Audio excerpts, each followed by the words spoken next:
នេះពេលបន្តិចទៀតនេះ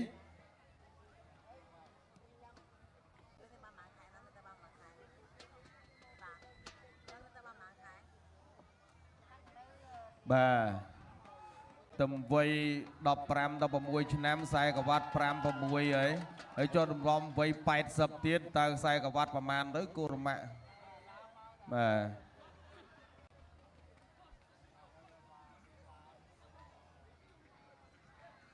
ចក្រមត្រៀមប្រឹងព្រៀបប្រកួត Boostrong King Ordering គុនខ្មែរគូទី4គឺជាគូអន្តរជាតិមិត្តភាពកម្ពុជាអាស៊េរីទឹកទី1 Round 1បាទទឹកទី1បាទមិត្តភាពកម្ពុជាអាស៊េរីទាត់ជើងក្រោមមួយពីបេនម៉ាម៉ាបាទបេនម៉ាម៉ាកីឡាករបង្គោលខៀវពីអាស៊េរីទាត់ជើងក្រោមរបស់កូរ៉េម៉ាទាត់ជើងក្រោមរបស់បេនម៉ាម៉ាទាត់ឆ្វេងអូយយបាទលឿនបាទកូរ៉េម៉ាកំពុងតែស្រឿសរសៃសិនទាត់ជើងក្រោមសងវិញរបស់កូរ៉េម៉ាបាទបេនម៉ាម៉ាបក់ដៃឲ្យចូលតាមមកទៀតមកវាយឆ្វេងរបស់បេនម៉ាម៉ាធាក់កាត់របស់បេនម៉ាម៉ាវាយឆ្វេងតាមស្នាមចូលស្នាមមួយទៀតបាត់ណែបីក្បាច់កូរ៉េម៉ាដើរចូលសិនកូរ៉េម៉ាញាក់កែងបរបស់បេនម៉ាម៉ាបក់ដៃចូលទៀតនោះអាយ៉ាលេងបងប្អូនអ្នកស្វាយរៀងលោកគ្រូពេទ្យត្រៀមវាយស្នាមរបស់កូរ៉េម៉ាលោកគ្រូពេទ្យត្រៀមទៅហើយបាទសង្ស័យតែមានលហិតគូនេះវាយឆ្វេងទាត់កាត់ខាងស្នាមរបស់បេនម៉ាម៉ាកីឡាករអាល់ស៊ូរីបាទទាត់មួយទៀតឆ្វេងរបស់កូរ៉េម៉ាសងទាត់សងពីបាទបេនម៉ាចូលកៃផ្លឹបរបស់កូរ៉េម៉ាទាត់ជើងក្រោមស្នាមចូលមកកៃទៀតនោះទាត់ស្នាមមួយទៀតរបស់កូរ៉េម៉ាវាយឆ្វេងកៃស្នាមរបស់បេនម៉ាម៉ាចាប់កាច់ចេញទាត់ស្នាមជង្គង់របស់បាទកូរ៉េម៉ាកៃរបស់កូរ៉េម៉ាអាយយបែកនៅអត់ទាន់បែកទេទៅទៀត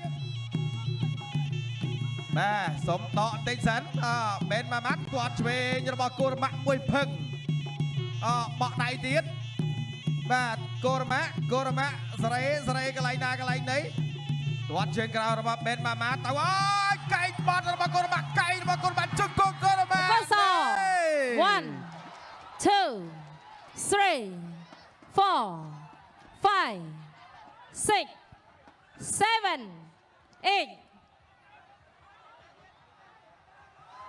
បាទកន្សែងសបានហោះចូលកាត់សឹងវៀនបាត់ហើយអូយបងប្អូនអើយនិយាយពីកែងមិញឆ្ងាញ់ជាតិដូចប៊ូស្រងអញ្ចឹងបាទ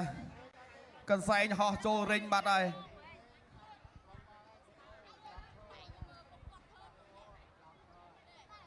បាទកន្សែងរបស់កីឡាករអាល់ស៊េរីបេនម៉ាម៉ាបាទគ្រូបង្វឹករបស់គាត់បែកគុំទៅជាបាទដាច់ចុងស្លឹកជាមិនតិចបាទមិនដាច់ទេគេហៅរហែកបាទចូលកែងបាទគាត់អត់អស់ចិត្តទេគាត់ថាជុំខ្ញុំខ្លាំងដែរហើយកូរ៉េម៉ាវាយខ្ញុំដាច់ស្លឹកជាបាត់ហើយវាយឆ្វេងទៅអើយផ្លឹបបាទឆ្ងាញ់ណាស់បាទមកកែងនេះបាទរបស់កូរ៉េម៉ាចាក់មកជង្គង់ទៀតផ្ដួលភឹងទៅអើយកាប់មកកែងនេះបាទគ្មានញើតទេបាទទៅអើយមកកែងគឹបបាទ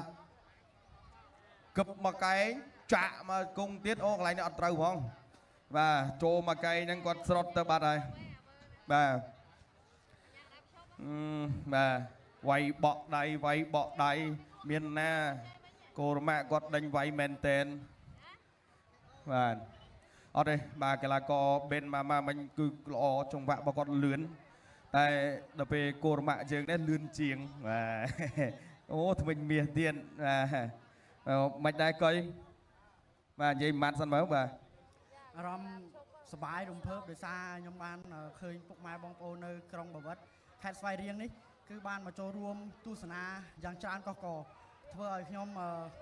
មានកម្លាំងចិត្តវាយនិងបងប្អូនដទៃទៀតគាត់និយាយថាគឺមានកម្លាំងខ្លាំងហ្មងដោយសារសារគ្រប់គ្រងពីពួកគាត់មកហ្មងបាទហើយចូលបងឃើញញឹមរហូតហ្នឹងញឹមរឿងអីចាំយូរហើយចាំវាយយូរហើយតើអរគុណតើឥឡូវបងប្អូនមុននឹងប្រកាសរបស់សូមសំលេងបាទខ្លាំងមួយដល់កីឡាករនៃព្រះរាជាណាចក្រកម្ពុជារបស់យើងបាទប្រកួតទូនទីជូនដល់គណៈកម្មការបច្ចេកទេសប្រកាសលទ្ធផលជាផ្លូវការចាសសូមអរគុណ បងកក្រហ